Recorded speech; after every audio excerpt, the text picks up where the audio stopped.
আসসালামু আলাইকুম। আমি এখন রূপচাঁদা ম্যারিনেট করব। ওখানে আমি দিব একটু করে কাঁচামরিচ বাটা, একটু করে লাল মরিচ বাটা, একটু করে আদা রসুন, একটু করে গোলমরিচের গুঁড়া, একটু লবণ,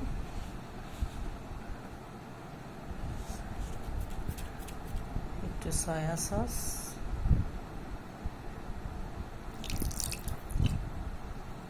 আর কিছু দিব না।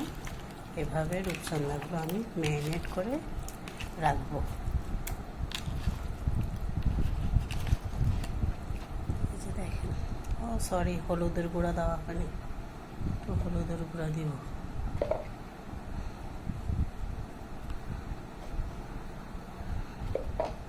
একটু হলুদের গুঁড়া দিলাম, বাস হয়ে গেল আমার রূপচাঁদা মাছ ম্যারিনেট। রূপচাঁদা মাছটা ভাজিতে দিয়ে দিলাম। এই যে, ধন্যবাদ।